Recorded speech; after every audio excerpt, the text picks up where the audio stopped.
kepada Allah dan katakanlah perkataan yang benar. oke, menurut Al-Quran disuruh berkata yang benar, betul? Ya. Menurut hadis, saya tunjukkan dulu hadisnya, biar Anda bilang bahwa Anda mengikuti hadis yang lain. Perhatikan. Saya tunjukkan hadisnya di sini supaya Anda mengerti yang dimaksud bahwa Anda sudah mengikuti hadis-hadis yang lain. Saya tunjukkan ya. Oke. Ini hadis, ini juga hadis. Sebentar, Bang. Ini hadis juga ya. Ya. Oke, ini hadis Allah atau perkataan Allah. Hai orang-orang yang beriman, bertakwalah kamu kepada Allah dan katakan yang benar. Ini juga hadis. Tetapi hadis konon katanya dari Muhammad. Katanya dari Muhammad. Katanya. Kan katanya. Hadis itu kan berisi katanya kan. Katanya. Kata ini. Lihat nih. Ini loh. Katanya. Nah, perhatikan. Tidak disebut pembohong jika bertujuan untuk mendamaikan. Jadi intinya begini. Aku tidaklah mendengar sesuatu yang diberi keringanan untuk berdusta di dalamnya kecuali 3 perkara. Jadi menurut sang Nabi, kata hadis ini ya, hadis ini Muhammad ngomong gitu.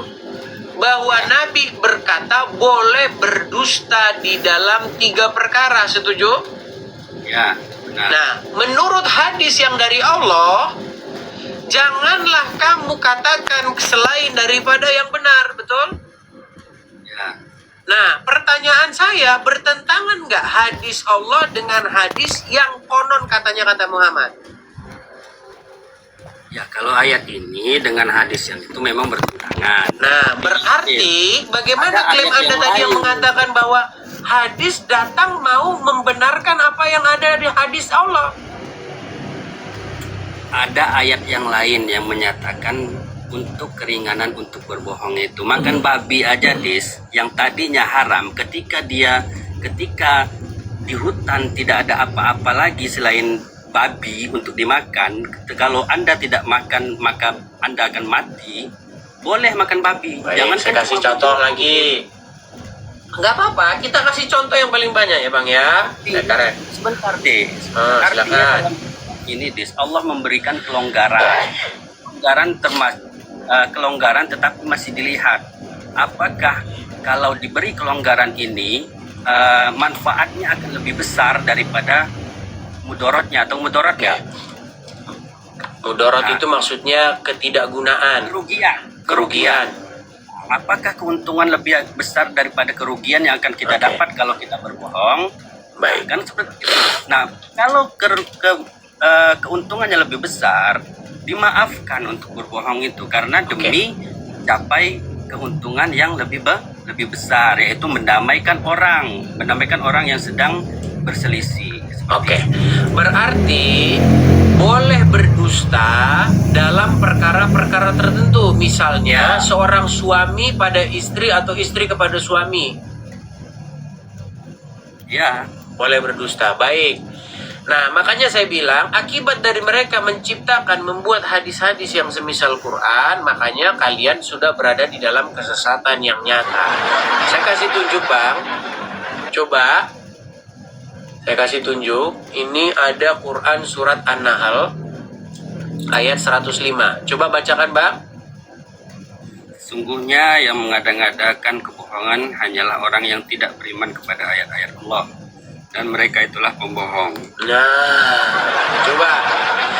Seseorang yang berbohong, mengada-adakan kebohongan, hanyalah orang yang tidak beriman kepada ayat-ayat Allah. Setuju?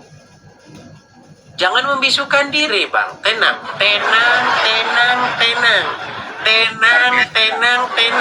Sebentar, Bang. Cari ayat Quran juga, Bentar ya. Waduh. Kan bukan ustadz juga, jadi nggak terlalu banyak hafal Al-Quran. Ya sudah, silakan Bang, silakan. Yo, memang sulit ya teman-teman ya. Gimana tidak banyak umat muslim seperti ini yang merontok imannya nonton channel ini. Pantesan Juma sudah bilang, jangan tonton Edis TV. Kalau kamu imanmu tidak kuat, nonton sana, kamu tonton 1 jam, kamu akan marah-marah. 2 jam kamu sudah mulai mikir, 3 jam kamu besok ke sini mau membela-bela Edis. Berat ini saudara-saudara. Ayo Kanda, jangan lama-lama. Yuk. Jangan lama-lama. Ya silakan. Kan di awal sudah saya bilang, dalam Islam itu rujukan kami bukan hanya satu. Berarti kalian harus menduakan kitabullah ya. Karena memang Nabi itu ketika ketika Nabi berbicara, itu bukan berdasarkan hawa nafsunya, tetapi itulah wahyu. Oke, ketika dia berbicara, dia tidak berdasarkan hawa nafsunya, tapi wahyu. Baik, saya akan tunjukkan kepada Anda apa yang diriwayatkan oleh hadis bahwa Muhammad berbicara berdasarkan hawa nafsunya. Saya tunjukkan. Bentar ya. Bentar ya. Saya tunjukkan kepada Anda tentang hadis ini. Oke. Ini sebuah hadis, Bang. Oke. Suatu ketika di dalam hadis diriwayatkan begini, Bang ya, dari Anas bahwa Nabi pernah melewati suatu kaum yang sedang mengawinkan pohon kurma. Lalu beliau bersabda, sekiranya mereka tidak melakukannya, kurma itu akan tetap baik. Tetapi setelah itu ternyata kurma tersebut tumbuh dalam keadaan rusak.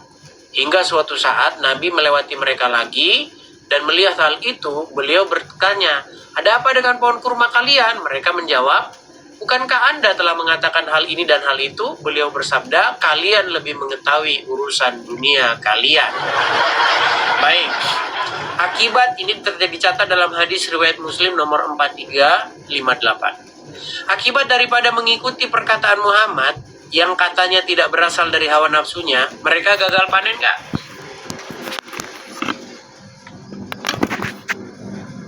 Jangan meninggal dulu, Bang. Tenang, Bang. Tenang. Coba jujur, Bang.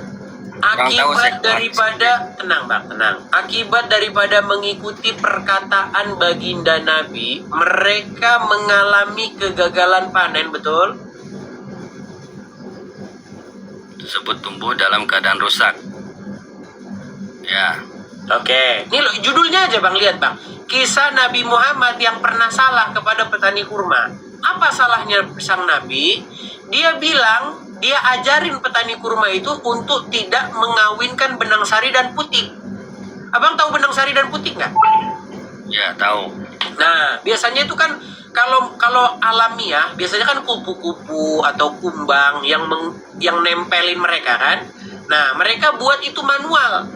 Ditempelin pakai manual. Begitu. Nah, makanya Nabi berbicara kepada mereka, sekiranya mereka tidak melakukannya, mengawinkan dengan manual itu, kurma itu tetap baik-baik saja. Tapi setelah itu, kurma tersebut tumbuh dalam keadaan rusak. Nggak ada buahnya, Bang. Oke? Berarti mereka, akibat daripada mengikuti sang Nabi, mereka mengalami gagal panen. Setuju? Ya. Nah, lalu setelah mereka gagal panen, apa kata Nabi? Kalian lebih mengetahui urusan dunia kalian, betul?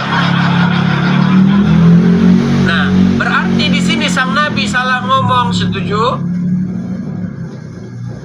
Coba lihat penjelasannya, Des. Penjelasan hadis. Oke, kita lihat nih. Penjelasan lebih lengkap terkait hadis ini terdapat dalam riwayat Muslim nomor 4358. Dikutip dari ayahnya Musa bin Tahlah, saya berkata, saya bersama Rasulullah pernah berjalan melewati orang-orang yang sedang berada di puncak. Nah, tak lama kemudian beliau bertanya, apa yang dilakukan orang-orang itu? Para sahabat menjawab, mereka sedang mengawinkan pohon kurma dengan cara meletakkan benang sari pada putik agar lekas berbuah. Maka Rasulullah bersabda, aku kira perbuatan mereka itu tidak ada gunanya. Tahla berkata, kemudian mereka diberitahukan tentang sabda Rasulullah itu, lalu mereka tidak mengawinkan pohon kurma itu lagi secara manual. Oke? Maksudnya mengawinkan benang sari dan putih itu loh, ditempel-tempel manual, nggak lagi. Selang beberapa hari kemudian, Rasulullah diberitahu bahwa pohon kurma yang dahulu tidak dikawinkan itu tidak berbuah. Nah loh. Ya. Lalu Rasulullah bersabda, jika okulasi perkawinan pohon kurma itu tidak berguna bagi mereka, maka hendaklah mereka terus melanjutkannya. Sebenarnya aku hanya berpendapat saja secara pribadi. Oleh karena itu janganlah menyalahkanku. Nah mulai ngeles dia kan?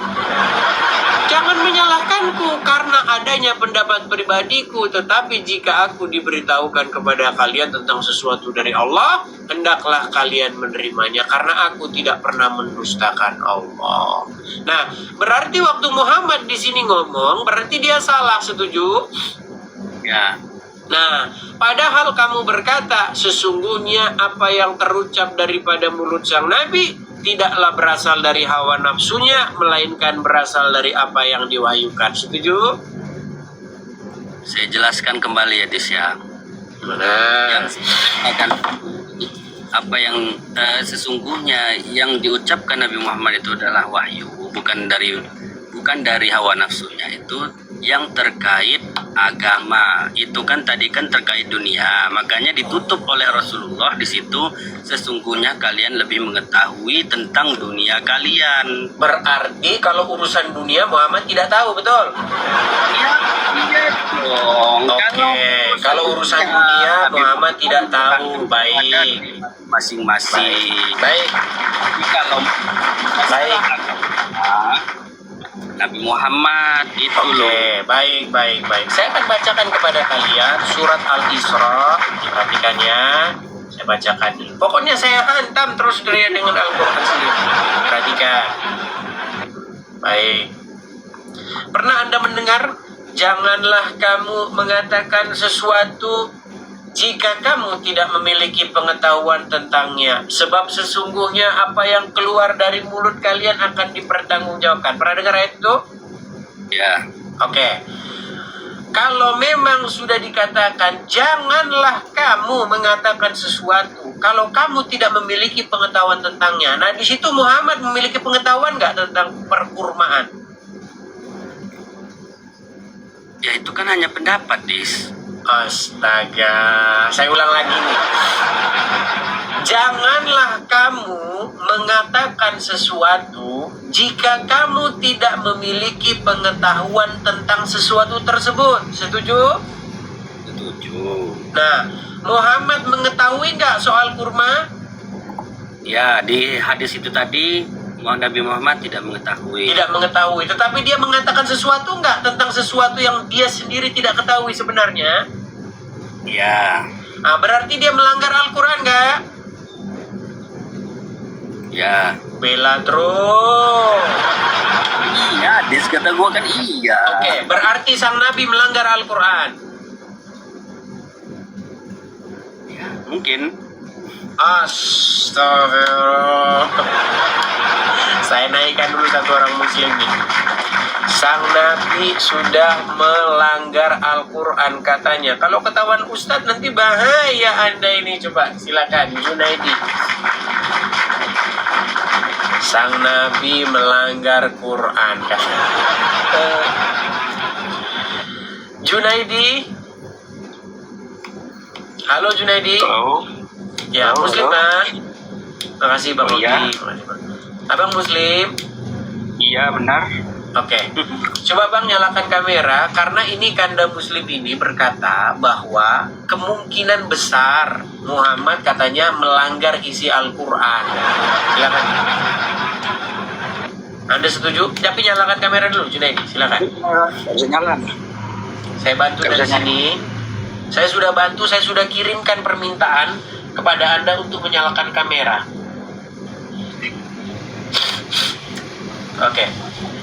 Bang Junaidi, Anda setuju tidak bahwa sang Nabi melanggar isi Quran? Kalau menurut ayat itu memang benar. Astaga. semakin banyak umat muslim yang berpikir ini gawat, ini punya pikiran seperti itu. Coba Bang, silakan Bang, kenapa Anda bisa berpikir seperti itu? Tapi dites dulu Bang, jangan-jangan Anda nyamar ini. Coba bacakan ayat Quran coba. Benar, ayat Islam. Coba, tapi dites dulu Bang, nanti orang-orang ngomong, ini oten ini katanya. Coba. Bacakan ayat Quran coba. Bismillahirrahmanirrahim. Qul huwallahu ahad, Allahus samad, lam yalid wa lam yulad wa lam yakul lahu kufuwan ahad. Sah ini Muslim. Kenapa Bang? Coba Bang, jangan turun-turun wajahnya. Anu aja Bang, kita udah waktunya kita berbicara, speak up dong. Kita bicara dong. Ayo, katakan. Kenapa Anda bisa berpikir bahwa sang Nabi melanggar isi Quran? Bukan satu itu aja, banyak yang lain. Apalagi Bang kira-kira Bang? Ini sebenarnya saya ini orangnya memang Islam, tapi saya udah di persimpangan. Memang channel Edis TV ini gaswat nih. Sudah di persimpangan semua ini teman-teman.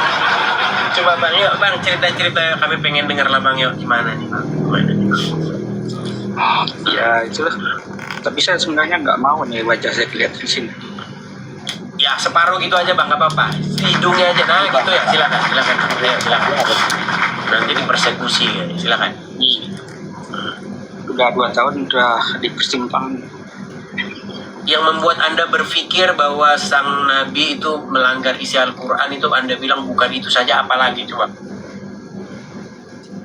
Mungkin bisa berbagi kepada kami. Saya tuh kalau nggak percaya itu banyak sebenarnya. Cerita Isra Mi'raj itu sebenarnya itu sangat jauh dari masuk akal. Isra Mi'raj, terus apa lagi Bang? Yang melanggar nih Bang, kalau itu kan hanya tidak masuk akal. Maksudnya yang melanggar gitu. Jadi Al-Quran bilang ini, tapi Nabi malah begini gitu coba. Ya, seperti yang berbohong tadi lah. Di dalam Quran dilarang berdusta, tapi sang Nabi malah membolehkan berdusta dalam 3 perkara. Sangat tak masuk akal sekali. Tuh ya, contohnya. Sebenarnya saya kalau mau mengutarakan banyak yang lain, tapi saya nggak enak di sini. Iya, saya ngerti Bapak, saya ngerti. Karena mungkin ada banyak orang-orang Islam yang tidak berpikiran luas, mereka tidak berpikiran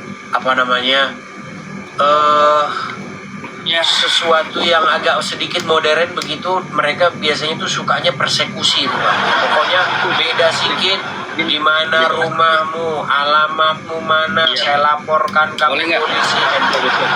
Silakan. Saya jelaskan yang tadi ya Dis ya. Iya, tapi nyalakan kamera dulu dong. Sudah saya nyalakan saya. Silakan.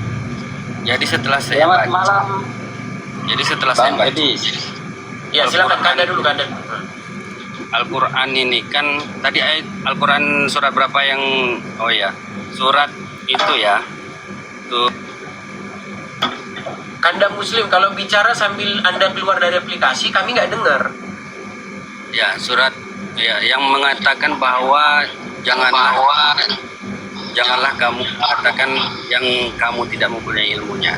Katakan yang Al-Quran ini Des yang namanya asbabun nuzul.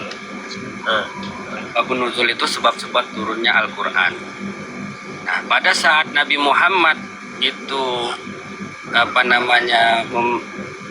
memberitahukan kepada petani kurma itu untuk tidak mengawinkan mengawinkan kurma itu sehingga terjadi kurmanya kering, gagal panen, itu ayat yang menyatakan itu ayat Al-Quran itu belum turun.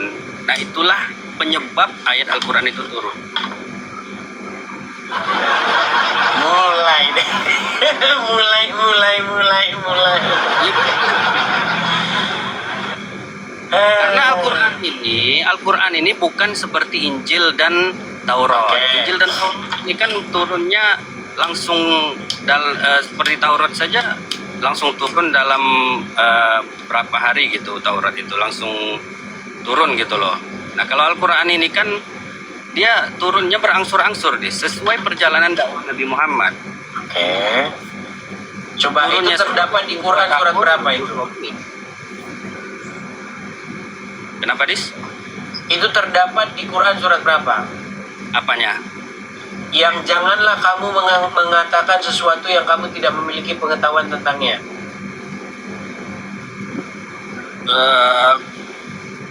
Al-Isra kalau nggak salah tadi. Ya, di dalam surat Al-Isra. Surat Al-Isra itu menurut orang-orang Islam dia Makkiyah atau Madaniyah? Madaniyah dong. Salah. Baik, saya balikkan. Makanya kalian ini berdusta terus. Makkiyah. Jangan menutupi dusta dengan dusta yang lain. Kan? Tunjukkan. Iya. Surat Al-Isra kelihatan? Makkiyah, Kelihatan? Dis. Iya, Makkiyah. Makkiyah berarti sudah diturunkan sebelum dia ke Madinah, betul? Ya. Nah, di dalam surat Al-Isra tersebut dikatakan janganlah kamu mengatakan sesuatu yang kamu tidak memiliki ilmu tentangnya. Sesungguhnya pendengaran, penglihatan, perkataan akan dimintai pertanggungjawaban, betul? Ya. Nah, bagaimana kamu katakan bahwa yang kejadian petani kurma di Madinah itu adalah alasan turunnya surat ini, padahal surat ini sudah turun duluan di Mekah. Gimana? Berarti Anda sudah berdusta lagi. Betul? Betul? Ya. Iya. Dusta lagi. Ya silakan Rofa. Kita sapa dulu. Rofa, apakah Anda seorang Muslim, Bang? Alhamdulillah Muslim. Silakan, Bang. Apa tanggapan Anda, Bang? Tadi saya sudah nyimak dari tadi kan, Bang Edis itu bahas masalah hadis. Bahkan yang dibahas tadi, hadis itu kan maknanya perkataan, yang hadis yang diriwayatkan itu adalah maknanya kabar gembira. Jadi sudah beda konteks itu. Bukan. Kita bukan bahas itu lagi. Tema kita bukan itu, Bang. Tema kita itu tentang bagaimana, apakah Anda percaya bahwa Muhammad melanggar isi Al-Quran? Karena dua teman ini di sini, ada Junaidi dan Kanda, itu mereka mengakui bahwa Muhammad melanggar isi Al-Quran. Melanggar isi Al-Quran. Kalau ada pendapat kayak gitu, Nabi Muhammad itu melanggar isi Al-Quran, ya ngapain diturunkan ke Nabi Muhammad Al-Quran itu kan gitu. Oke, silakan Bang Junaidi, mungkin Dan bisa tanggapinya. Ayat yang Nabi Muhammad itu Oh, kayaknya Rofa ini sinyalnya Bang Rofa, sinyal Anda parah ini. Silakan Junaidi. Coba tanggapi boleh, silakan. Coba saya ngomong bentar, Des. Sedikit aja. Silakan. Ya. Saya pengen yang di bawah-bawah ini tolonglah jangan saling menghina. Saya nggak pernah menghina Kristen. Saya saling menghina. Dia menghina Kristen, saya sangat marah.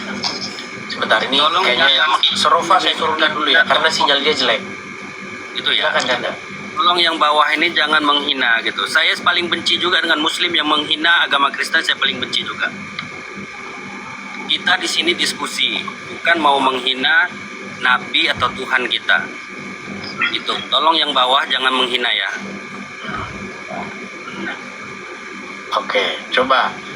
Jadi bagaimana ini kesimpulannya ini? Karena Anda mengatakan bahwa sang Nabi di situ melanggar isi Al-Quran dengan mengatakan sesuatu yang dia tidak memiliki ilmu tentangnya. Artinya akibat daripada perkataan itu menimbulkan kerugian bagi orang lain, betul? Coba kita jujur nggak? Perkataan sang Nabi tersebut membuat kerugian nggak bagi orang lain?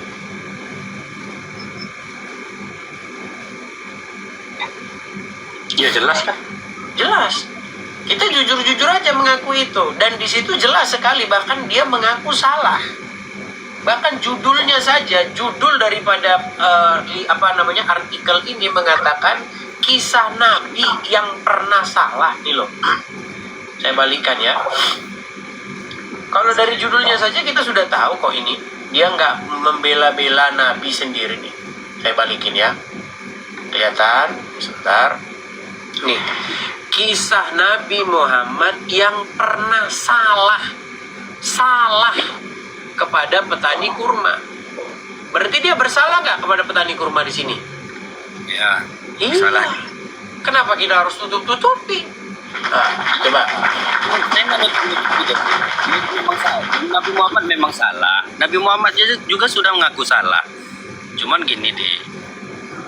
Kalau kamu nanya itu, saya mohon maaf, keterbatasan daripada pengetahuan saya. Tetapi tetap saja saya tidak mempercayai bahwa, karena ini ranahnya ranah iman, Des.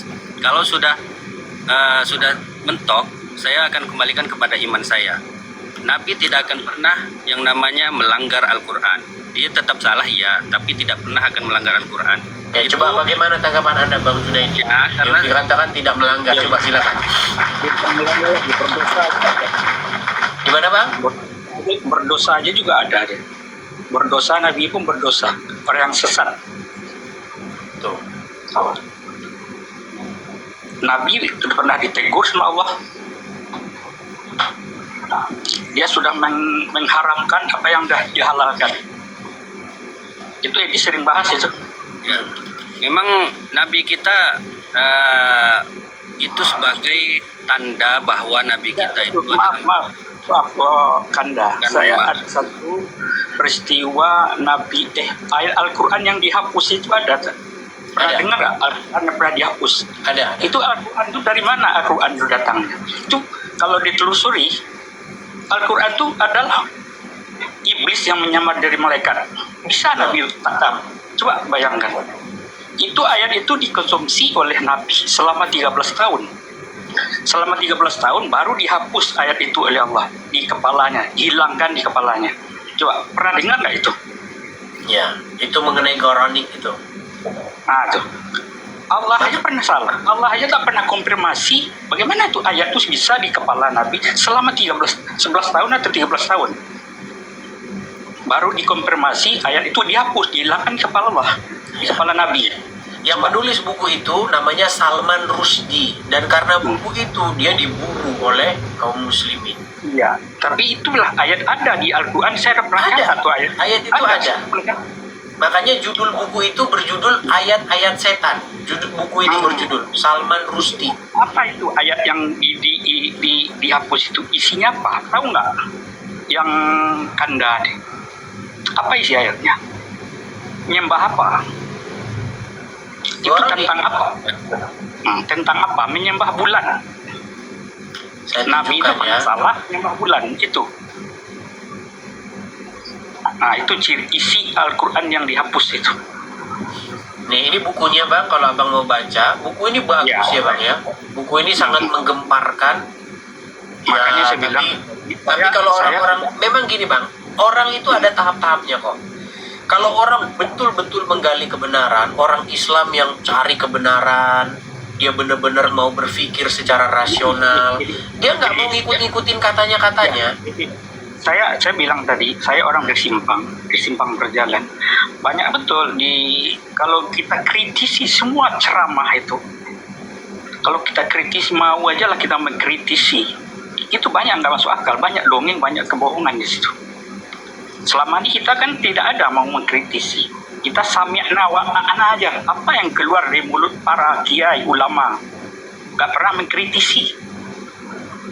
Cobalah kalau dipikir itu. Ada baru-baru ini yang viral beritanya bahwa di surga itu nanti ada kedua pernikahan. Pernah dengar nggak Ustaz ini ngomong? Itu kebenaran atau kebohongan itu? Itu membuat iman saya drop. Dua pernikahan, coba bayangkan dari mana dia dapat undangan, dapat pernikahan besar itu. Coba pikir itu.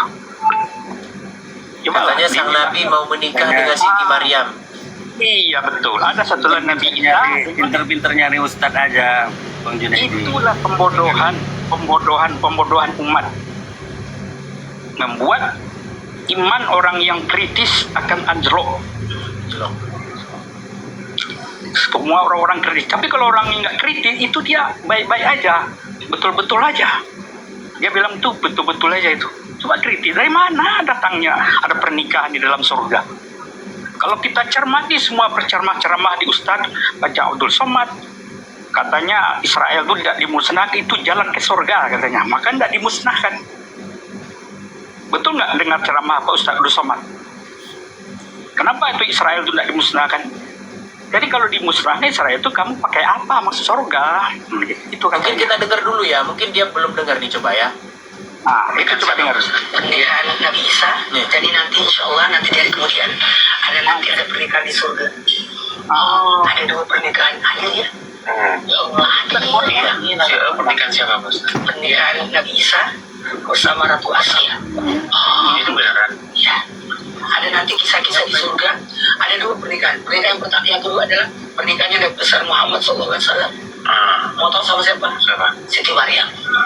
Kalau kayak gini, Pak Ustadz tahu dari mana? Ada bercerita. Ada khusus kita tentang kisah-kisah dia akan datang, dan itu berdasarkan hadis-hadis. Dan itu bukan ramalan ya. Bukan ramalan. Tapi itu memang ada di Kejadian yang ya. sudah ditakdirkan. Karena kan terkadang banyak orang kayak gini kan. Orang cerita kayak misalnya Ustadz cerita, nanti di saat hari kiamat semua dibangkitkan lalalala. Kan tuh Ustadz belum pernah mati. Dia tahu dari mana maksudnya? Dia dapatnya dari hadis Nabi. Karena pernah Nabi menceritakan itu, bahwa nanti dari kemudian kejadian seperti ini, kejadian seperti ini, kejadian seperti ini. Itu dicatat ya. Itu dicatat para sahabat. Dan itu Nabi ceritakan menjadi salah satu mujizat Nabi. Pernikahan di surga ya. Nih, perhatikannya. banyak Nanti insya Allah nanti dari kemudian ada pernikahan di surga. Pernikahan di surga. Tuh. Pokoknya nikah, ya gitulah. Intinya gitu. Tapi gini, Kalau- saya ini. kalau Tapi kalian ini penting ya. Ini penting, Bang. Gimana? Kalau Abang Junaidi ini mendengar ceramah Ustadz yang tidak menyertakan dalil, karena sudah saya katakan dari awal, Islam ini agama dalil. Setiap hujah itu harus disertai dengan dalil. Entah itu Al-Quran dan hadis. Kalau mau ustadznya siapa, mau Ustadz Abdul Somad, mau ustadz siapapun itu, kalau tidak menyertakan dalil, ya diragukan gitu loh. Tapi dia Jangan tadi bilang loh, ada dalilnya loh dalam hadis. ya dia hanya bilang ada dalil. Saya juga bisa bilang ada dalil itu. Bang, tapi itu memang Mana? ada, Bang. Ada kitab tersebut yang mengatakan bahwa sang Nabi nanti akan menikah dengan Siti Maryam, ibunda daripada Nabi Isa. Kitab siapa? Ada, Bang, kitabnya. Aduh. Iya, ada enggak? Mana kitabnya? Enggak. Mau kita tunjukkan, Bang? Ada, Bang. Kitab, saya pernah lihat kitab-kitab tersebut. Nih, Bang, ya. Nih, saya kasih tunjuk ya. Menyesatkan. Siapa Menyesatkan. penulisnya? Penulis kitabnya siapa? Bahkan kitab itu juga harus menyertakan dalilnya. Karena Makanya tadi, Bang, saya bilang, Bang. Makanya tadi saya bilang, Bang. Makanya tadi saya bilang, sesungguhnya Al-Quran itu mengatakan bahwasanya dengan hadis yang mana lagi kalian akan percaya. Gitu loh. Justru Quran itu datang membenarkan kitab-kitab sebelumnya. Dan kalau misalnya kalian percaya dengan kitab-kitab sebelumnya, kalian tidak akan seperti ini. Akhirnya kalian percaya kepada kitab-kitab sesudah Al-Quran. Akhirnya begitu. Nih, saya tunjukkan ya, Bang, ya. Saya balikan. Zaman sekarang itu udah serba AI loh, Bang. Ya. Ya. Baik. Kelihatan ya, Bang, ya. Kalau kita klik di ini, Bang, di Google, hadis mengenai Nabi Muhammad menikah dengan Siti Maryam, ibunda Nabi Isa, merujuk kepada pernikahan di akhirat di surga berdasarkan riwayat nih. Ada, Bang, dalilnya. Tuh. Kelihatan kan? Ada, Bang. Jadi bukan ngarang-ngarang, Bang. mana Begitu. matan hadisnya? Mana matannya? Oke, baik. Kita mau cari hadisnya ya. Karena kitab-kitab seperti ini kan disembunyikan, Bang. Kalau disembunyikan ada- ya. Sanad, ada matan, ada rawi. Itu syarat hadis. Harus jelas. Giliran nanti tidak sahih. Iya, itu hadis itu. Karena Karena banyak bang hadis itu yang hadis palsu, hadis doif, hadis maudhu, ya banyak hadis itu yang bisa kita Apa hadis itu nggak dihapus saja itu? hanya hadis hasan, minimal hasan yang Memang hadis yang kamu benar enggak dan benar, sahih itu aja. yang bisa Gimana? dipakai untuk berhujah itu. Gak sembarangan hadis. Sebentar, saya cari dulu hadisnya. Karena memang hadis itu jarang sih Apalagi masalah surga dan neraka ya bang ya. Masalah surga dan neraka ini kan masalah goib. Nggak bisa kita cerna pakai akal. Itu wajib pakai dalilnya.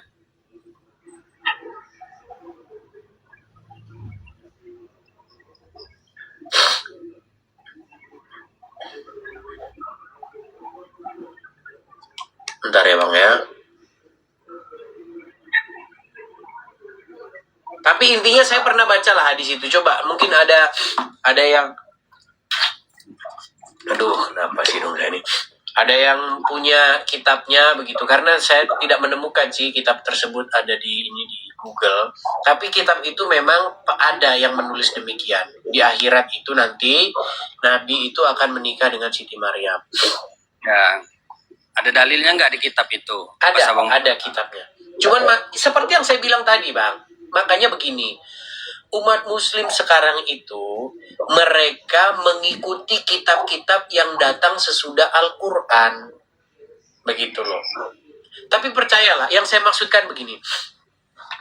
Percayalah bahwa apa yang saya pikirkan ini bukan saya yang mikir sendirian. Ada banyak umat-umat Islam, mereka yang disebut dengan the silent Muslim, orang-orang Muslim yang diam-diam aja. Begitu. Mereka punya pikiran, mereka punya keraguan-raguan, mereka punya sesuatu yang kalau nanti diomong, nanti bisa mengguncang umat-umat kebanyakan. Percaya, banyak bang orang seperti itu. Tapi mereka selama ini diam, mereka nggak mau bicara. Mereka hanya memendamnya di dalam hati. Seperti itu. Biasanya, ini justru pengalaman saya ketemu dengan banyak orang Islam yang seperti itu. Justru mereka tadinya itu orang Islam yang sangat-sangat taat. Tadinya dia sholat terus sampai hitam jidatnya. Tadinya dia sangat rajin membaca Al-Quran. Sangat rajin mengkaji hadis. Setelah belakangan, udah lain isi pikirannya. Saya udah nggak percaya lagi dengan ini. Teman-teman Facebook saya, dulu saya berdebat itu tahun 2012-an kurang lebih. Ada banyak tuh teman-teman Muslim yang di Facebook itu. Sekarang saya udah nggak ada lagi kontaknya. Begitu getol sekali. Ya, 7 tahun kemudian, 8 tahun kemudian, apa hasilnya? Ya jadi seperti itu.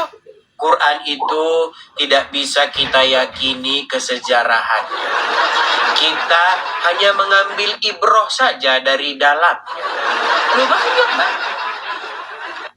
Iya, banyak seperti itu. Saya punya teman, dulu kalau nggak salah terakhir saya komunikasi dengan dia kuliah di Mesir. Dia kuliah di Mesir. Nah, akhirnya dia bilang begitu memang. Saya tidak percaya bahwa yang disebutkan di dalam Al-Quran ini itu merupakan peristiwa nyata. Begitu. Saya tidak percaya bahwa ini benar-benar kejadian, bahwa itu sungguh-sungguh terjadi. Enggak. Saya hanya menganggap itu adalah kisah-kisah yang hanya dipetik pelajaran dari dia. Terus saya bilang sama dia, berarti kayak ini dong, cerita kancil nyolong timun. Saya bilang gitu kan. Iya, gitu. Kisah kancil nyolong timun itu bukan kisah nyata, tapi itu hanya kisah-kisah legenda begitu yang supaya orang itu bisa ngambil pelajaran dari situ, supaya jangan sombong, nah gitu. Dia hanya menganggap gitu saja. Bayangkan, setelah jauh belajar Al-Quran, akhirnya outputnya kayak begitu. Ya silakan. Halo. ini dia belajar. Kemungkinan dia belajar. Saya mau ngomong sedikit sebentar. Silakan Bang Yudani. Boleh ngomong sedikit. Silakan Bang. Saya kan pernah ngaji itu lama saya ngaji dulu. Dengan guru saya itu ngaji. Memang di Islam itu ada ditekankan kita membaca Al-Quran itu nggak boleh baca artinya. Saya pernah diajarin seperti itu, ditekankan. Karena saya itu waktu itu saya menganggap guru saya itu memang benar semua apa maksudnya itu. Karena Al-Quran bahasa yang tinggi, tak semua orang akan bisa memahami kalau nggak ada gurunya. Jadi kita tuh nggak boleh baca Al-Quran tanpa ada guru. Tapi saya bukan saya telah sekarang Memahami. Sebentar, boleh selesaikan dulu aja. Ya, Silakan kan Bang Zaidi, selesaikan memahami, dulu. membaca artinya itu tak ada gunanya, tak ada pahalanya. Yang ada pahalanya huruf alif, ba, ta, sa, itu saya surah saya telaah lah, saya pikir, saya kritisi, mereka itu pembodohan. Karena saya nggak dapat ilmu kalau membaca Al-Quran tanpa ada artinya. Betul, betul. Buang-buang waktu sampai berbuih seluruh hari ini ngomong sampai berbuih. Ya. Apa-apanya, hati itu lapangnya, habis itu tak ada yang kepikir. Kalau kita baca artinya, banyak yang jadi pikiran. Itu makanya kata Ustaz itu tak boleh baca artinya. Banyak jadi tanda tanya kalau kita baca artinya. Jadi bahas pembahasan. Cobalah kita baca Al-Quran tanpa ada arti. Plong aja rasanya. Saya Kalau pernah, benar- boleh saya. Udah selesai Bang Zaidi. Tunggu Silakan. sebentar. Kalau kita baca artinya, itu pahalanya berlipat ganda, satu huruf sekian. Tapi kalau baca artinya nggak ada, nol. Itu pernah saya alami dengan guru saya. Maka Al-Quran itu bahasa yang tinggi, ditaruh yang tinggi artinya. Nggak boleh orang yang baca, tak boleh memahami. Itu guru apa ngajak kali Bang yang nggak bisa jelaskan. Rata-rata gitu Bang. Rata-rata gitu. Nah, Nah, ini di rumah, ini maaf ya. itu bukan salah Al-Qur'annya, tapi salah guru abang aja itu. Ya, gurunya cara pembodohan itu. Iya. Kenapa pahami isinya? Padahal yang maksudnya itu Al-Quran diturunkan ada ayatnya itu, aku turunkan Al-Quran yang berbahasa Arab agar kamu mengerti. Ada ayatnya, Edis TV sering membacakan itu. Betul nggak? Betul. Supaya kamu memahaminya. Memahami. Kapan kita memahami kalau bahasa Arab terus? Padahal Tuhan tuh meminjam bahasa Arab agar kamu mengerti. Tujuannya itu mengerti. Kalau bisa bahasa Arab tuh ngerti nggak? Seandainya Al-Quran diturunkan bahasa Indonesia, apakah orang seluruh Indonesia bahasa Indonesia? Bahasa Jepang diturunkan bahasa Jepang aja orang semua. Tak ada gunanya pakai bahasa itu. Itu Allah minjam. Karena Muhammad orang Arab, pinjamlah bahasa Arab. Tujuannya tuh Al-Quran diturunkan memakai bahasa Arab agar kamu mengerti. Itu sering ada ayatnya. Betul nggak di situ? Betul. Ada ayatnya. Tujuannya membaca Al-Quran mengerti, bukan cari pahala. Kalau saya memikir Al-Quran ini menjadi mantra-mantra, mendapatkan pahala poin-poin. Itu artinya jadinya. Iya. Saya pikir akhirnya melenceng kan begitu. Iya, seolah kita ada ngumpulin poin, nanti dari surga, nanti kita tukarkan Tukar poin kita poin. itu. Nah, gitu. Tukar poin. Kayak macam pedagang lah begitu. Memang nggak ada. Nggak ada gunanya. Tapi itu betul loh Bang. Aja pahala mikirin kebaikan pernah mikir. Iya, Bang Kendal. Sebenarnya ya, kalau kita mempelajari Al-Quran, sebenarnya apa yang ada di dalam Al-Quran dengan apa yang dipahami oleh mayoritas umat beragama itu nggak sama, begitu. Nggak ada dalam Quran tuh kamu kirim Al-Fatihah nanti kalau ada orang meninggal, terus nanti kamu kirim Al-Fatihah, terus nanti itu nggak ada di Quran, itu nggak ada kayak begitu, gitu loh. Coba contohnya Edis. Coba kita membaca Al-Quran aja nih, karena ilmu Edis ini saya udah serap semua nih. Ilmu Edis ini udah saya serap semua. Edis mengatakan orang setiap baca Al-Quran kalau nggak dibaca auzubillahi minasyaitonirrajim tak sah. Kenapa tuh harus baca auzubillahi minasyaitonirrajim? Artinya apa tuh? Udah pernah saya bahas, aku berlindung kepada Iya, dari betul. godaan setan yang terkutuk. Iya, ini Al-Quran. Al-Quran itu seharusnya udah lari setan itu. Kenapa harus minta perlindungan kita membaca Al-Quran? Itu ya menjadi tanda tanya juga. Ini Al-Quran loh. Seharusnya iblis, setan udah nyingkir loh, kita pegang aja udah nyingkir. Dan minta perlindungan di situ. Kenapa kita harus minta perlindungan? Selama ini kita nggak pernah tahu, nggak pernah mikir, nggak pernah mengkoreksi, nggak pernah mengkritisi. Kenapa baca Al-Quran harus baca dibarengi dengan auzubillahi minasyaitonir rajim? Kenapa nggak Bismillah aja? kita tidak pernah mengkritisi, nggak pernah mikir. Rata-rata umat Islam ini, ya betul kata ini, 92% itu awam. Termasuk saya sebenarnya awam juga, tapi sekarang ilmu edis ini udah saya serap semuanya. Saya mengandalkan guru nih di sini. Tapi saya pernah punya pengalaman yang sama gitu. Jadi pernah ada suatu ketika seseorang membaca Al-Quran di hadapan saya. Saya lihat persis itu nggak ada bahasa Indonesianya. Nah, setelah dia membalik begitu, saya lihat matanya itu memang sembab nangis, habis nangis. Saya tanya, kamu kenapa nangis? Karena habis baca Quran. Saya tanya, kamu ngerti artinya? Ketawa, dia nggak tahu. Tapi kenapa nangis gitu kan? Jadi ternyata setelah saya selidiki, setelah saya periksa dengan sesama, ternyata lantunan itu yang membuat dia nangis, bukan karena dia ngerti artinya. Begitu. Jadi adanya nada-nada tertentu, adanya intonasi merdu tertentu, dia membuat dia nangis. Jadi itu ternyata saya selidiki, saya melakukan penelitian tentang hal tersebut. Ternyata memang nada itu membuat orang tuh kadang suka sedih. Saya kasih contoh. Misalnya kalau orang Minang, dia di perantauan, begitu. Dia kalau dengar seruling Minang itu, dia rindu begitu dengan kampung halamannya, dan itu membuat dia nangis, begitu. Nah, ternyata musik-musik tertentu itu bisa membuat orang tuh meneteskan air mata. Nah, saya melihat ternyata tidak lebih daripada itu. Jadi, kesedihan dia itu dimunculkan dari akibat hanya sebatas semacam pergolakan di dalam hati dia gitu. Bukan karena dia mengambil sesuatu. Seperti itu. Jadi jangan bilang, oh Al-Quran mujizat, orang yang membacanya bisa sejuk hatinya. Oh, jangan salah. Seruling India, seruling Cina juga bisa dengar malah ngantuk. Saya kalau dengar saya puterin nanti kalau kena pelanggaran musik lagi karena banyak orang nyanyi. Iya, merdu sekali kalau kita dengar tuh, kita tuh kayak gimana gitu. Seperti itu. Jadi nggak lebih daripada itu. Halo, ini saya mau ngomong sedikit lagi. Ya, silakan. Ya, itulah yang buat saya heran. Kenapa di agama saya ini Al-Quran itu justru dijadikan barang perlombaan. Baca Al-Quran diperlombakan, dipertandingkan suaranya merdu. Itu yang paling utama kayaknya di agama. Itu heran, bukan isinya, bukan kandungannya.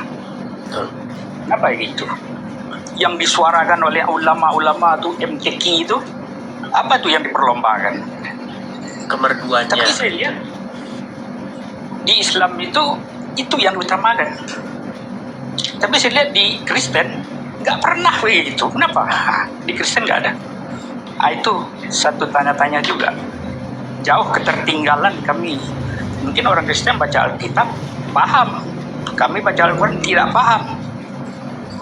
Karena di situ disuarakan baca artinya, nggak ada baca bahasa Ibrani, itu nggak ada kan, bahasa aslinya nggak ada disuruh baca.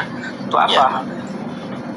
Kalau kami nggak, itu yang ditekankan, itu yang menjadi tanda tanya gitu. Ya. Makanya ini seharusnya itu menjadi kritik yang membangun begitu kepada orang-orang Muslim.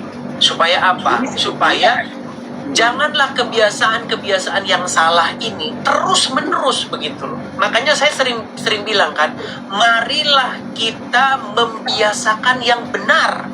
Jangan membenarkan yang sudah biasa. Gitu loh. Yang saya sayangkan itulah iming-imingnya tuh terlalu besar. Iming aja, penuh iming aja terus baca Al-Quran itu. Padahal faedahnya nol. Manfaatnya nol. Cobalah di rumah saya ini terang ngaji tiap hari, semua ada di rumah tiap hari. Mengganggu pikiran, telinga mengganggu. Terang. Semua, belum lagi di masjid. Belum lagi di masjid. Sebelum azan itu ngaji dulu 1 jam. Iya. Tiap hari. Biasanya udah dimulai dari jam 3:30 itu. Ya sebenarnya pagi. Dulu ya, betul dulu ya. Mulai itu. faedahnya apa faedahnya?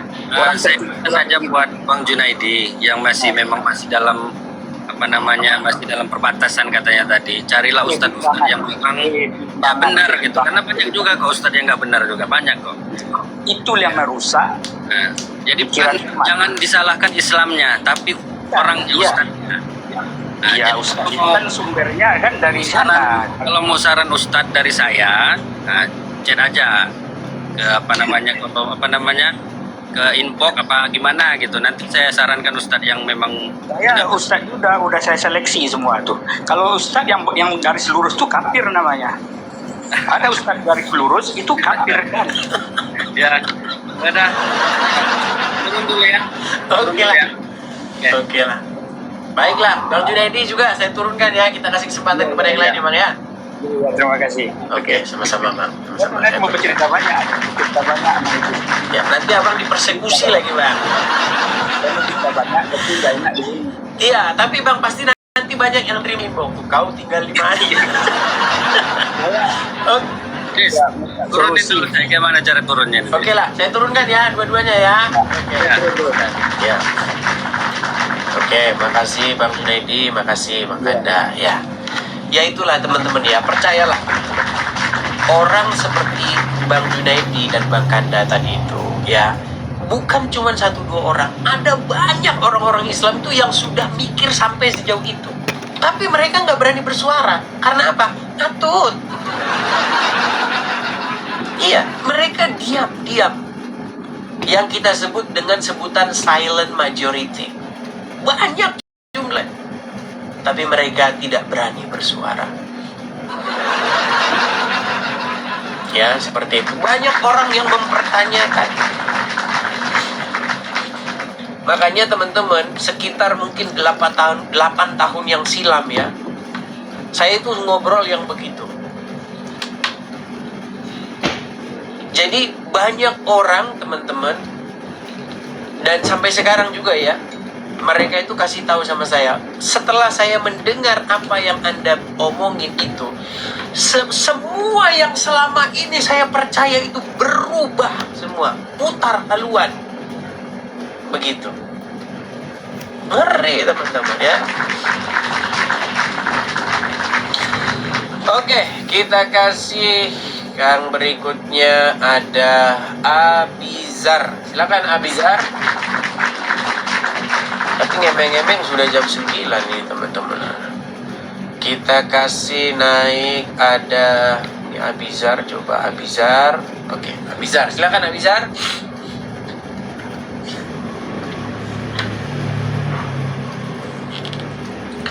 Halo Abizar.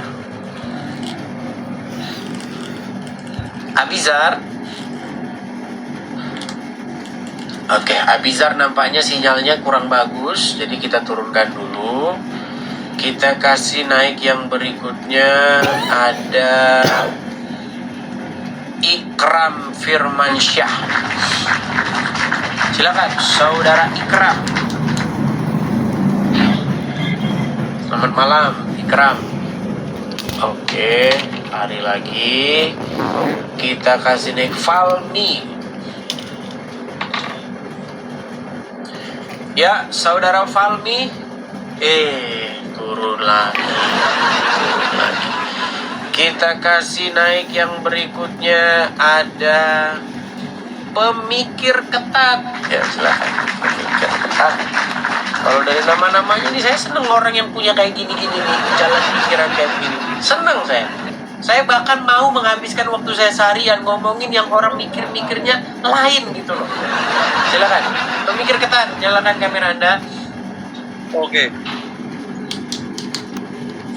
Oke, Bang. Saya mau tanya dulu, Bang. Muslim? Saya Muslim. Muslim. Silakan, Bang. Apa yang mau diutarakan? Saya ingin mengutarakan kepada orang-orang bahwa baik orang Islam maupun Kristen tidak punya cara berpikir yang benar di dalam beragama. Mereka itu tidak disusun atas rasionalisme. Itulah yang saya pahami. Kok bisa? Coba silakan dulu. Coba salam. Berarti Anda sebentar, sebelum jauh kita, berarti Anda percaya nggak dengan agama Islam? Saya percaya dengan agama Islam. Percaya. Lalu bagaimana Anda mengatakan bahwa Islam dan Kristen tidak punya rasionalitas seperti itu? Coba. Sambil saya ngecas HP saya Bang ya, sebentar ya. Ngecas laptop saya ya. Silakan. Saya tidak mempermasalahkan nilai-nilai yang diperdebatkan antara siapa yang lebih baik, Islam apa Kristen.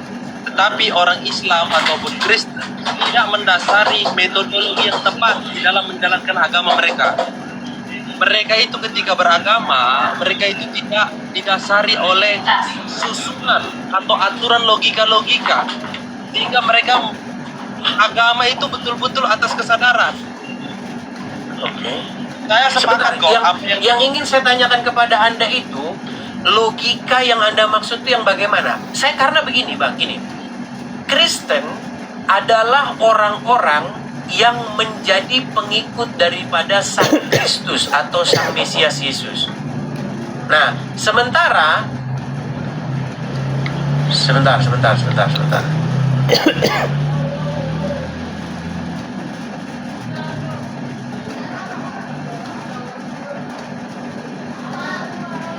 Sorry ya, karena laptop saya sudah mulai ngedrop, jadi saya mau ngecas HP saya, laptop saya supaya bisa kesiar juga di YouTube. Gini, Kristen adalah sekumpulan orang-orang yang menjadi pengikut Kristus. Makanya dikasih nama Kristen. Kristus itu bahasa Yunaninya, bahasa Ibraninya itu adalah Hamasiah. Ho Kristos, Hamasiah. Nah, sedangkan Islam adalah sekumpulan orang-orang yang menjadi pengikut Muhammad. Setuju? Nah, sekarang kalau kita berbicara agama, ya, antara Islam dan Kristen ya, kita nggak usah bicara agama yang lain dulu. Sebenarnya kita berbicara tentang tujuan daripada misteri kehidupan ini, di mana kita mempercayai akan adanya surga atau hidup yang kekal. Betul? Betul. Oke, nah sekarang logikanya begini, bagaimana kita mau mengikuti, mau menuju kepada surga, kalau yang kita ikutin itu nggak masuk surga, masuknya kuburan. Nah, menurut saya logikanya di situ aja dulu, nggak usah mikir yang tinggi-tinggi dulu. Kita sama-sama nggak ngerti ke surga lewat mana, kita udah naik pesawat ke atas nggak ada apa-apa, ya kan? Udah berapa orang nerbangin roket sampai atas sana nggak ada apa-apa, begitu loh. Artinya, kalau kita mempercayai tentang keberadaan surga itu, kalau kita mempercayai keberadaan dunia lain yang berisi kehidupan yang kekal, maka sebenarnya kita sama-sama nggak ngerti jalan ke sana. Nah, sementara di dalam kekristenan yang kami percaya, Yesus naik ke surga, ya kan? Dia tidak ada di dalam kubur. Makanya kami itu punya lagu yang sangat, ini seluruh orang Kristen tahu. Lagunya begini. Because he lives, I can face tomorrow. Because he lives, all fear is gone. Karena dia hidup, maka ada hari esok. Makanya kekristenan itu, dasarnya itu adalah kebangkitan Yesus itu. Makanya, kalau berbicara Kristen, kalau sudah disenggol yang bagian ini, kebangkitan Yesus ini, inilah pondasi dasarnya. Makanya kalau udah dibahas yang ini, maka seluruh yang lain itu harus ditinggalkan. Entah itu masalah apa segala macam. Karena inilah yang menjadi inti dasar kekristenan, kebangkitan Yesus itu. Kalau Yesus tidak bangkit, maka tidak ada hari esok. Nggak ada. Maka hari ini kita makan, kita pesta pora, korupsi, dan lain sebagainya. Karena hari besok kita akan mati dan tidak akan terjadi apa-apa. Begitu loh. Makanya itulah yang menjadi dasar iman kekristenan. Nah, sementara di dalam agama Islam setelah saya pelajari, yang diikuti itu adalah orang yang, mohon maaf, beribu maaf dengan segala hormat, yang diikuti itu adalah orang yang ada di dalam kuburan. Nah, bagaimana Anda ingin menuju kepada hidup? Bagaimana Anda berbicara tentang hidup yang kekal, sementara yang Anda ikuti itu ada di dalam kubur? Nah, itu saja logikanya, gak usah kemana-mana dulu. Silakan. Ya. Karena begini, agama itu didasari oleh iman. Dan iman kita didasari oleh Al-Quran. Al-Quran sudah jelas menegaskan ya. A'udzubillahi minasyaitonirrajim. Bismillahirrahmanirrahim. Wala tahsabanna alladziina qutilu fi sabilillahi amwat bal ahya indahum yurzaqun. Intinya kurang lebih seperti itu. Jangan kamu kira orang yang meninggal di jalan Allah itu mati. Sesungguhnya dia itu hidup. Nah, Nabi Muhammad itu adalah orang yang mendedikasikan dirinya untuk sang penciptanya. Makanya dia itu tidak mungkin dia itu meninggal, Bang Edi. Oke, baik. Saya tanggapi lagi. Boleh, silakan. Baik. Jadi begini, Bang. Ketika Anda mengatakan bahwa Muhammad itu adalah orang yang fisabilillah menurut Anda ya, yang dia itu mati di jalan Allah, mendedikasikan hidupnya kepada Allah, sehingga Anda mengutip satu ayat tersebut bahwa janganlah kamu mengira bahwa orang-orang yang mati di jalan Allah itu mereka mati, sesungguhnya mereka itu hidup. Nah, begini Bang, kalau kita bicara secara jujur Bang, apakah Muhammad itu dia meninggal di jalan Allah? Pertanyaannya begini, apakah Muhammad itu orang yang beriman? Kita bisa mengujinya dari dalam Al-Quran. Di dalam surat An-Nahl ayat yang ke-99 Bang, kalau ada hafal ayatnya itu berbunyi begini, sesungguhnya setan tidak punya, perhatikan, tidak memiliki kuasa apa-apa atas orang yang beriman dan bertawakal kepada Tuhan. Coba dikoreksi dulu, jangan-jangan ayat yang saya kutip salah, benar atau tidak? Iya, saya percaya sama Bang Edi. Nah, di dalam surat An-Nahl tersebut jelas sekali. Ya. Nah, yang menjadi pertanyaan sekarang, apakah Muhammad pernah di dalam satu riwayat dia tersihir? Saya tidak percaya riwayat tersebut, Bang Edis. Nah, kalau begini kan berarti pembicaraan kita sekarang Anda menolak hadis-hadis tentang Muhammad. Ada dasarnya dong, Bang Edis. Silakan. Dasarnya begini, bahwa ini kan permasalahan hadis atau riwayat ini kan punya metodologi yang khusus, ya kan? Tidak semua orang itu berangkat dari metodologi yang sama. Contoh, misalnya ada salah satu aktivis hadis bernama Ibnu Syihab. Dia itu mengkritik apa yang ditulis oleh Bukhari sebagai keseluruhannya itu sahih. Nah, saya itu mengikuti metode tersebut. Saya tidak mengikuti otoritas ulama tertentu di dalam menilai sebuah hadis. Saya tidak mengikuti mayoritas, tetapi saya melihat secara objektif dengan metodologi yang ilmiah. Begitu Bang Edis. Jadi kalau menurut saya, kalau ada riwayat-riwayat yang bertentang dengan hal-hal yang paling esensial di dalam Islam, maka itu kita tinggalkan. Oke. Jadi saya pengen tahu nih, karena Anda kayaknya beda saya dengan Islam-Islam yang lain. Apakah Anda ini sama atau bagaimana? Ini saya lagi melakukan pengkajian ini. Jadi Anda percaya nggak sebenarnya dengan kitab-kitab yang datang sesudah Al-Quran yang menjelaskan agama Islam? Contoh, kitab Sahih Muslim, Sahih Bukhari, kitab fikih, hadis ini, hadis apa, bla bla bla. Anda percaya nggak? Saya tidak 100% percaya. Tidak 100% percaya. Oke, berarti Anda menganggap bahwa kitab Sahih Muslim itu sebenarnya tidak sahih isinya semuanya? Ya, nggak semua. Oke, berarti banyak kebohongan-kebohongan di dalam kitab tersebut. Sebenarnya bukan kebohongan, tetapi kesalahan sang penulis itu di dalam menilai. Orang itu kan punya bias. Setiap manusia kan punya bias di dalam meneliti sesuatu. Mungkin biasnya dia itu tidak lagi objektif, begitu Bang Edis. Oke. Misalnya nih, kita kasih contoh-contoh ya yang familiar lah ya. Kisah tentang Muhammad menyuruh minum kencing onta itu Anda percaya itu palsu? Ya 100.000%, 1.000.000% palsu lah. Oke. Kisah tentang Muhammad yang menikahi anak di bawah umur menurut Anda palsu juga? Ya menurut pribadi keyakinan saya tidak percaya. Oke, jadi dia teman-teman memang hadis-hadis yang kontroversial seperti itu dianggap palsu-palsu. Tapi begini Bang, yang menjadi pertanyaannya sekarang begini, mengapa Anda punya pikiran bahwa kalau hadis-hadis membuat dalam tanda kutip rugi agama Islam, Anda bilang palsu? Nah ini tidak objektif Pak namanya Pak. Gimana? menurut saya jika metode itu secara objektif membenarkan hal itu terjadi, maka saya terima.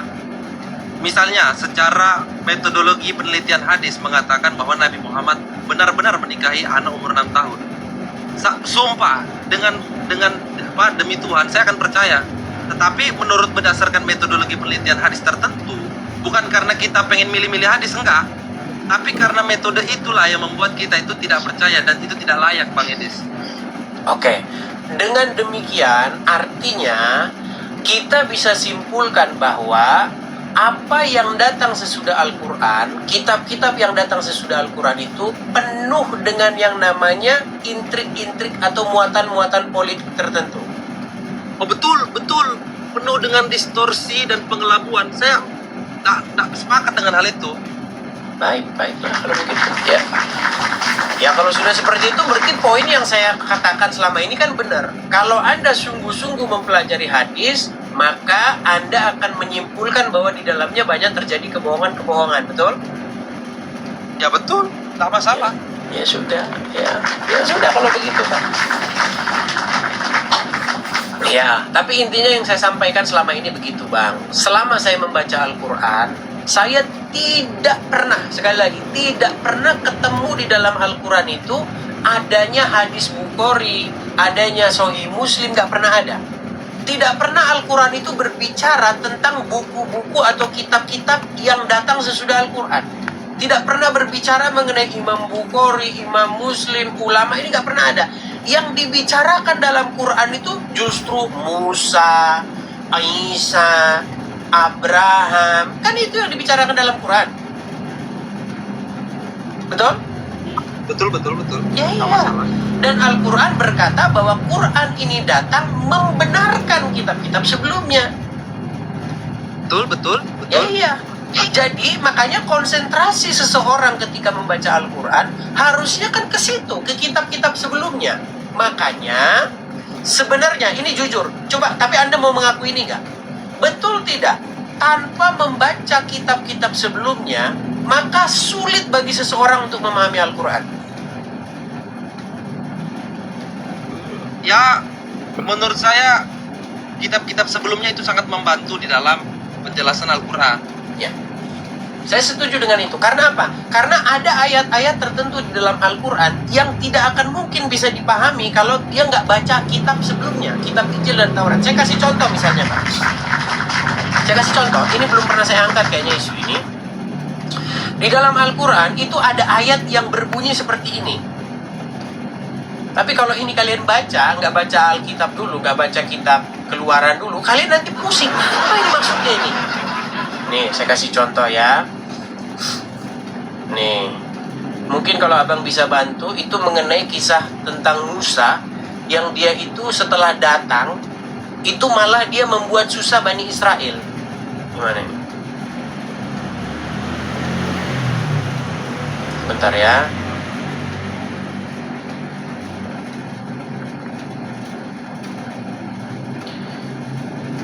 Sebentar, itu ada di dalam Quran.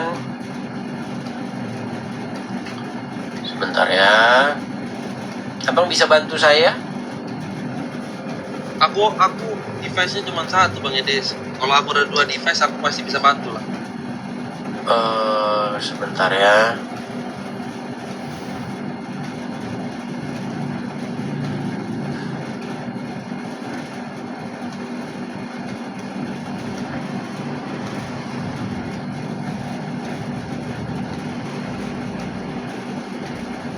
Mungkin teman-teman bisa membantu.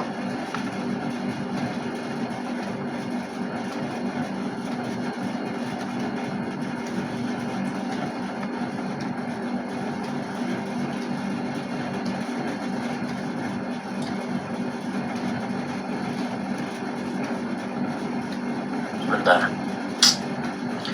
Kalau menemukan ayat-ayat ini saya nggak ahli sih di mana posisinya ya.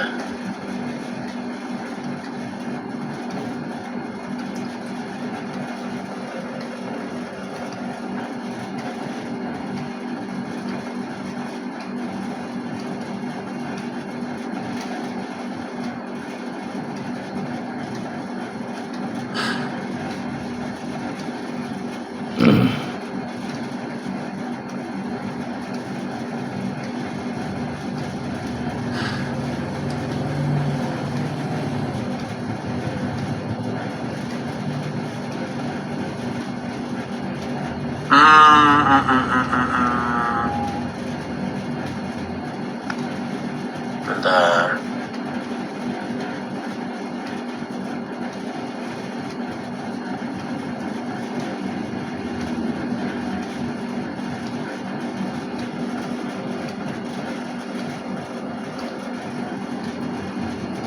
Oke lah, mungkin itu kita bahas besok lah, Tapi ada itu bang, besok lah itu.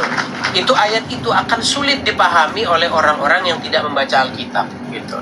Tapi intinya bang, apa yang Anda pikirkan itu seperti yang selama ini saya utarakan kepada para penonton, gitu.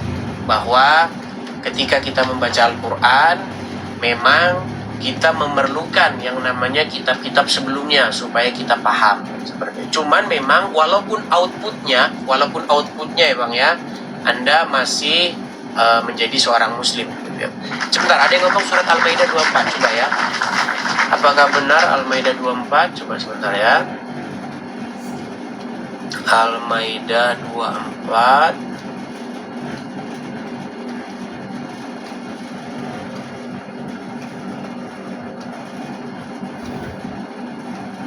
Oh bukan Al-Maidah 24.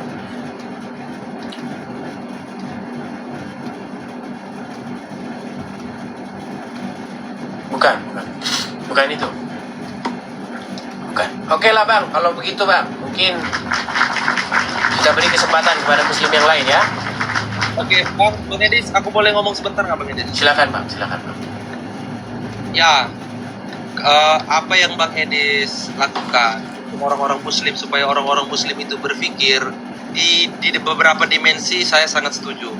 Ya, luar biasa sekali Bang Edis. Saya sebagai, ini pandangan pribadi. Saya sebagai pemikir ketat sangat suka apa yang dilakukan oleh Bang Edis. Cuman ada beberapa hal lah yang saya tidak setuju. Tetapi secara tujuan dan pesannya yang Bang Edis utarakan itu mantap sekali. Makasih Bang Edis. Oke, sama-sama bang. Saya turunkan ya. Oke. Ya, begitu ya teman-teman ya. Jadi teman-teman jangan menganggap bahwa apa yang saya katakan ini itu melulu negatif aja kalian tangkap. Datang ke sini panas, kamu menista, menghina. Tidak. Justru orang-orang Islam yang berpikir kritis, justru malah benar yang kau katakan tuh benar, Edis. Kamu itu justru mengkritik orang-orang yang melakukan perbuatan-perbuatan yang membuat orang-orang awam itu tidak bisa mikir terus. Nah gimana? Dari kecil dikasih tahu baca Arabnya, nanti artinya belakangan saja Arabnya, terus saja Arabnya, nanti habis itu kamu dapat pahala. Nah, padahal disuruh baca Quran tuh biar memahami artinya. Tetapi yang banyak terjadi di tengah-tengah masyarakat, disuruh membaca Al-Quran bukan mau tahu artinya biar dapat pahala. Gimana? Bagaimana Anda bisa mengaminkan sesuatu yang Anda baca atau mengiyakan apa yang Anda baca sementara Anda sendiri nggak tahu apa yang Anda baca? Bukankah itu ibarat kata Anda dikasih koran berbahasa Perancis? Coba Anda pernah nggak baca koran bahasa Perancis? Saya pernah. Saya pernah ke Perancis, saya pernah ke Paris. Di bis, ya. Saya baca tulisan ini, tulisannya. Apa?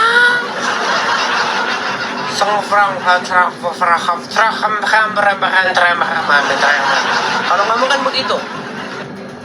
Apa ini? Bagaimana saya bisa mengatakan iya, amin atau tidak? Oh, nggak ngerti apa isinya kok. Tapi saya bisa membacanya karena tulisannya kan Latin, ABCD. Begitu. Tulisannya ABCD.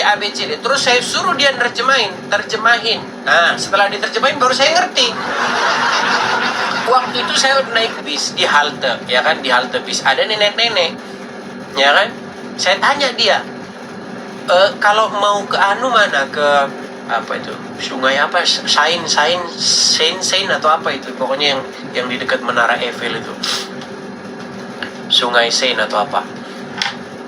Dia ngomong Amstrang apa?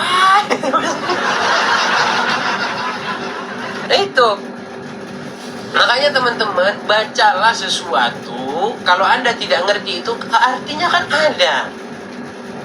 Kalau Anda baca Arabnya saja nggak ngerti artinya, terus bagaimana Anda berkata amin? Oke, kita kasih naik Gun Saleh. Silakan Gun Saleh.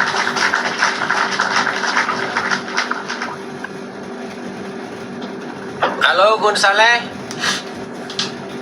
Halo Edis, jelas suaraku. Ya, gimana Gun Saleh? Masih aja dia kayak gitu. Ya, gimana Gun Saleh? Mana Junaidi? Junaidi, ya dia udah pergi lah. Tadi kau nggak naik waktu dia ada di sini. Giliran sudah pergi, kau berkuar-kuar gimana? Aku minta naik tadi. Udah lagi nih aja, Dis. Apa? 1 Samuel 15. Nomor punggung 10. Silakan masuk ke lapangan. Iya, apa yang mau Anda baca? Baca saja. Di situ Tuhanmu menyesal Oke. Menyesal kenapa? karena salah dia. Salah di mana menentukan coba? pilihan. Coba bacakan dulu, bacakan. 1 Samuel 15 ayat 10 11. 1 Samuel, 15 baik. 1 Samuel 15. ayat 10 ya. Bentar ya. 1 Samuel 10, 15 15, Samuel 15 ayat 10 dan 11. 15 ayat 10.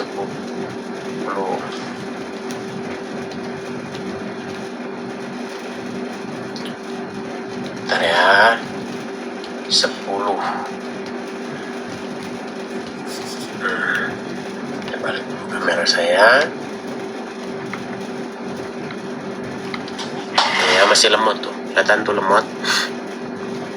Bilang dia ingin kali sana. Dia masih lemot tuh. Iya, bilang lo apa kedinginan di sana salju. 10 ya. Ayat 10 lah.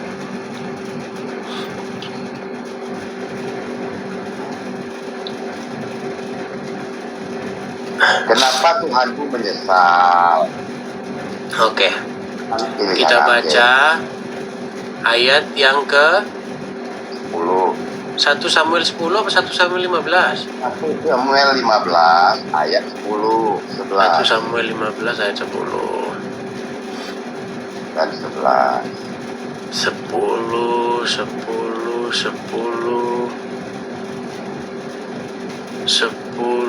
Oke, ini ya. Nah, Lalu datanglah firman Tuhan kepada Samuel demikian. Aku menyesal karena aku telah menjadikan Saul raja, sebab ia telah berbalik daripada aku dan tidak melaksanakan firmanku. Maka sakit hatilah Samuel dan ia berseru-seru kepada Tuhan semalam-malaman. Apa yang Anda utarakan? siapa yang menyesal di situ? Baik. Jadi apa yang dimaksud menyesal di sini saya utarakan ya. Begini. Saya balikkan dulu ya. Baik. Jadi begini, menyesal di situ yang dimaksud itu adalah menyayangkan. Kenapa begitu? Kok seperti itu? Artinya sesuatu yang diharapkan Tuhan tidak diikuti oleh orang-orang tersebut. Contoh begini, contohnya. Misalnya Anda punya anak. Oke, anak Anda ini Anda harapkan dia, maunya Anda itu supaya dia itu misalnya nih dia mencuci piring gitu. Tetapi dia nggak mau melakukannya. Dia malah melakukan kegiatan yang lain, tidak melaksanakan tugasnya. Nah, arti penyesalan di situ adalah Anda itu menyayangkan kenapa dia seperti itu. Kenapa Anda itu yang Anda inginkan itu tidak dilaksanakan oleh dia. Begitu. Menyayangkan, menyesalkan seperti itu. Bukan menyesal karena dia tidak tahu. Silakan. Ayatnya berbunyi, Tuhanmu menyesal. Oke, kita ini ya, kita pahamkan sama dia ya. Tuhanmu bukan menyayangkan, Tuhanmu menyesal telah salah Ya. memilih hutang. Iya, yang dimaksud menyesal di situ adalah menyayangkan Saul itu. Kenapa seperti itu? Jangan diputar balikkan, tidak ada kata menyayangkan. Iya, makanya ini saya kasih terjemahan yang lain ya. Saya kasih terjemahan yang lain. Baik. Tuhanmu telah salah memilih yang disayangi. Perhatikan ya, perhatikan. Kita lihat terjemahan-terjemahan yang lain ya. Baik. Bukan karena dia tidak tahu apa yang terjadi di masa depan. Begini, perhatikan. Bersesalah aku. Bersesal itu dalam pengertian kalau ibarat kata seperti orang ngelus dada itu loh. Tenang, kalau ketika orang ngelus dada itu seperti begitu. Kenapa Saul kok kamu begitu? Gitu loh maksudnya. Bukan menyesal karena dia tidak tahu, ngerti? Ini loh. Bersesalah aku, perhatikan. Hatiku masyul karena aku telah mengangkat Saul menjadi raja tuh. Hatiku masyul. Maksud menyesal ini. Aku sangat sedih bahwa aku sudah menjadikan Saul sebagai raja tuh. Perhatikan ya. Jadi yang dimaksud menyesal di sini bukan karena menyesal dia tidak tahu, tetapi karena Saul itu tidak menuruti apa yang Tuhan kehendaki. Seperti ibarat kata ayatnya berkata, udah dijelasin kok gimana. Aku menyesal telah memilih Saul. Ya sudah, yang jelas saya sudah menjawab. Masalah Anda tidak mau menerima itu bukan urusan saya. Yang jelas kata menyesal di situ yang dimaksud adalah Tuhan itu menyesali kenapa Saul itu tidak melakukan apa yang Tuhan perintahkan. Seperti kalau kita bahasa kita itu seperti mengelus dada gitu loh. Seperti kenapa sih kamu seperti itu? Seperti itu maksudnya.